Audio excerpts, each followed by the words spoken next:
اعوذ باللہ من الشیطان الرجیم بسم اللہ الرحمن الرحیم اللہم صلی علی سیدنا محمد وعلی آل محمد صلی اللہ علیہ وآلہ وسلم۔ ناظرین، میں نعیم بٹ اسیر جدہ اخبار نامہ میں آج 1 نومبر 2024 کی جنگ اخبار میں چھپنے والا میری کہانی روزنے دیوار سے طالع قاسمی۔ 1947 میں ہم لوگ امرتسر سے ہجرت کر کے وزیر آباد آ گئے۔ یہاں میری نانی اپنے سائیں بیٹے کے ساتھ رہتی تھی۔ امرتسر میں ہم لوگ سامان سے لدا ہوا ایک نیا مکان چھوڑ کر آئے تھے۔ اس کے بدلے وزیر آباد کے گلا بکریاں والا محلہ لیر چونیا کے ایک مکان میں ہمارے خاندان کو پناہ ملی۔ اس مکان میں ہمارے ساتھ میری پھپھو اور ان کی اہل خانہ بھی تھیں۔ یوں کوئی 30-35 کے قریب لوگ اس گھر میں ٹھسے ہوئے تھے اور بعد میں ہم سب الگ الگ گھروں میں چلے گئے۔ ہم بھی ان بے سر و سامان مہاجروں میں سے تھے جن کے لیے بستروں، چارپائیوں اور خوراک کا انتظام مقامی آبادی نے کیا اور اپنے عمل سے انصار مدینہ کی یاد تازہ کر دی۔ میرے دل کے رہاں خانے میں 75 برس پہلے کا وزیر آباد اور اپنا گھر آج بھی آباد ہے۔ یہ ایک چھوٹا سا قصبہ تھا جس کی آبادی چند ہزار سے زیادہ نہ تھی۔ والد ماجد کو ایم پی ہائی اسکول میں ٹیچر کی ملازمت مل گئی۔ اسی زمانے میں ان کی تنخواہ 50 روپے سے زیادہ کیا ہوگی۔ ہم 8 بہن بھائی اور والد والدہ سمیت 10 افراد خانہ تھے۔ گلی سے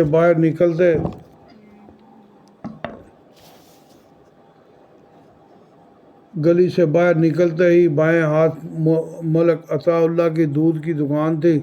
ملک صاحب کا قد ٹھنگنا اور جسم فربا تھا، چنانچہ محلے کے شریر بچوں میں وہ ملک پاوا کے نام سے مشہور تھے۔ میں صبح ناشتے کے لیے وہاں سے دہی خریدتا اور گھر پہنچتے ساری بالائی چٹ کر جاتا۔ دوپہر کو مائی جھوری کے تندور پر روٹیاں لگوانے کی ڈیوٹی تھی عموماً میرے ذمے ہوتی۔ وہ آٹے میں سے 2-3 پیڑے اپنی اجرت کے طور پر رکھ لیتی تھی۔ دوپہر کو نمکین روٹی میٹھے خربوزے کے ساتھ کھانے کا اپنا ہی لطف تھا۔ رات کو 1.5 پاؤ گوشت کی 10 بوٹیاں کی جاتیں اور یوں سب کے حصے میں ایک بوٹی آ جاتی۔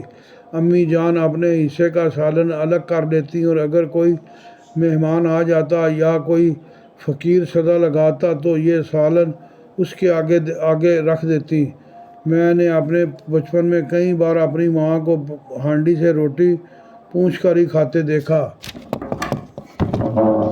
میں جس زمانے کے وزیر آباد کا ذکر کر رہا ہوں ایک صاف ستھرا خوبصورت قصبہ تھا۔ فجر کی اذان سے پہلے خاکروب سارے شہر کو آئینے کی طرح چمکا دیتے اور محلے کی نالیوں میں بھی صاف پانی بہتا نظر آتا۔ شام ڈھلتے ہی کارپوریشن کا عملہ گلی محلوں کی لالٹینوں میں تیل ڈالتا اور بتیاں ٹھیک کرتا اور پھر گلیاں روشن ہو جاتی۔ اس چھوٹے سے قصبے میں ریلوے اسٹیشن، ہسپتال، ڈاک خانہ سب قریب تھے، چنانچہ ان تک رسائی کے لیے ٹانگیں اور تانگے کافی تھے۔ روٹیاں بیچنے والے گلی میں گرم روٹی کی آوازیں لگاتے۔ سردیوں کی خنک راتوں میں گرم انڈے کی آوازیں بھی گونجتی۔ فقیر خیرات میں آٹا یا بچی کھچی روٹی کے ٹکڑے وصول کرتے اور دعائیں دیتے ہوئے رخصت ہوتے۔ میں M P primary school number 2 میں پڑھتا تھا جسے عرف عام میں کھوتی اسکول کہا جاتا تھا۔ ٹاٹوں پر بیٹھ کر علم حاصل کرنے والے ہم بچے آدھی چھٹی کو محمد حسین بھلے سے 1 پیسے کے چنے لے کر کھاتے یا تختیوں سے شمشیر زن کا مظاہرہ کرتے۔ شام کو ہم محلے کے بچے کھولے میں جمع ہوتے جہاں وہ تمام کھیل منجملہ، کوڈیاں، اخروٹ اور بنٹے وغیرہ کھیلے جاتے جو ہمارے والدین کی طرف سے ہم پر بین تھے۔ پابندی تو پتنگ بازی پر بھی تھی مگر میں نے لوٹی ہوئی پتنگیں اور ڈوریں چھت پر چھپا رکھی تھیں۔ جب دوپہر کو سب سو جاتے میں ننگے پاؤں تپتی چھت پر شعلے اگلتی سورج کی آنکھوں میں آنکھیں ڈال کر اپنا یہ شوق فضول پورا کرتا۔ گرمیوں میں ہم لوگ چھت پر تاروں پرے آسمان تلے سویا کرتے تھے۔ میری کانوں میں ابھی تک ان پرندوں کے پروں کی پھڑپھڑاہٹ تازہ ہے جو فجر کے وقت سروں پر سے گزرتے تھے۔ آدھے سوئے اور آدھے جاگتے ہوئے بچے کے کانوں میں سنائی دینے والی یہ پراسرار پھڑپھڑاہٹ وہ کبھی نہیں بھول سکا۔ میں نے کئی دفعہ ان پرندوں کو دیکھنے کی کوشش کی، لیکن میرے پوری طرح جاگنے سے پہلے ہی ملی گچھی سے روشنی میں وہ میری نظروں سے اوجھل ہو جاتے۔ ہمارے گھر میں پانی کمیٹی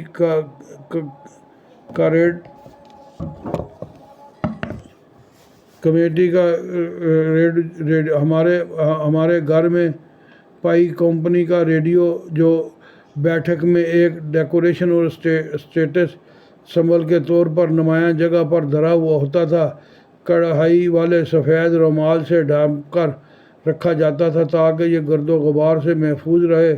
اس زمانے میں بجلی نہیں تھی، چنانچہ یہ بیٹری سے چلتا تھا۔ والد ماجد نے خبروں اور تلاوت کلام پاک کے لیے اس ریڈیو کو گھر میں داخلے کی اجازت دی تھی، چنانچہ ہمیں گانے وغیرہ سننے کی اجازت نہیں تھی، مگر جب رات کو چھپ کر سونے کے لیے جاتے تو ساتھ والی چھت پر سے ریڈیو مظفر آباد سے نشر ہونے والی فرمائشی گانوں کا پروگرام ہم بغیر کسی روک ٹوک کے سن سکتے تھے، اور اس طرح صبح ریڈیو سیلون سے تازہ گانے بھی سننے کو مل جاتے تھے۔ اس زمانے میں لوگ اپنے ہمسایوں کو کتنا خیال رکھتے تھے۔ میں جس وزیر آباد کی بات کر رہا ہوں وہ ایک بالکل مختلف دور تھا۔ ابھی ڈاکوؤں کا رواج نہیں تھا۔ اس دور میں دہشت گردی کی وارداتیں بھی نہیں ہوتی تھیں۔ لوگ گھروں سے باہر ہر جگہ محفوظ تھے۔ البتہ اکا دکا چوری کی کوئی واردات سننے میں آ جاتی تھی، مگر یہ چور اس قدر بھلے مانس ہوتے تھے کہ رات کے اندھیرے میں کوئی کھڑکی یا دروازہ کھلا رہنے کی صورت میں گھر میں داخل ہوتے تھے اور کوئی چھوٹی موٹی چیز اٹھا کر لے جاتے تھے۔ اگر اہل خانہ کی آنکھ کھل جاتی تو چور کو لینے کے دینے پڑ جاتے تھے، اور اسے بھاگتے ہی بنتی بدماش اور غنڈہ گردی چھوٹے موٹے جھگڑوں پر مبنی تھی۔ اس دور میں کلاشنکوف نام کی کوئی چیز نہیں تھی۔ اس دور میں سب سے بڑے غنڈے کے پاس گراری والا 6 انچ کا چاقو ہوتا تھا، جس کے کھولنے پر گڑ گڑ کی آواز پیدا ہوتی تھی اور حریف یہ آواز سن کر ہی بھاگ جاتا تھا۔ لڑائی جھگڑے میں پان سگریٹ کی دکان پر پڑی سوڈے کی بوتلیں بطور ہتھیار استعمال ہوتی تھی۔ اس کے علاوہ لوہے کا مکہ ہوتا تھا جو شدید لڑائی کی صورت میں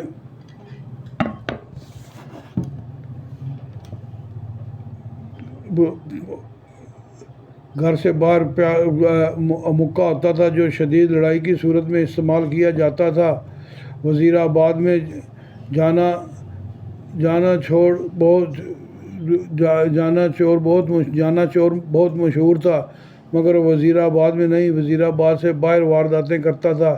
اس نے گھر سے باہر پیاسوں کے لیے ٹھنڈے پانی کا انتظام کیا ہوا تھا، چنانچہ گرمیوں کے موسم میں سینکڑوں راہگیر اس سبیل سے پانی پیتے اور جاتے چور کو دعائیں دیتے۔ کھانے پینے کی چیزوں میں ملاوٹ نام کی کوئی چیز نہیں تھی۔ دودھ کی دکان والے ملک عطا اللہ کی دکان پر صبح گوالے دودھ لے کر آتے۔ ملک عطا اللہ صاحب اس میں ملاوٹ جانچنے والا آلہ ڈالتے، اور اگر کسی دودھ میں پانی کی آمیزش ثابت ہوتی تو وہ سارا دودھ وہیں نالی میں بہا دیتے۔ شہر میں بھنگ اور افیون سرکاری ٹھیکہ تھا۔ یہاں 2-4 بھنگی افیمی کھڑے نظر آتے۔ ہیروئن اور دوسری مہلک نشے اس دور میں نہیں ہوتے تھے۔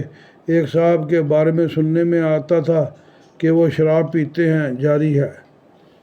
یہ تھا جناب زبردست کالم عطا اللہ قاسمی صاحب کا۔ دوسری قسط بھی پڑھیں گے انشاءاللہ۔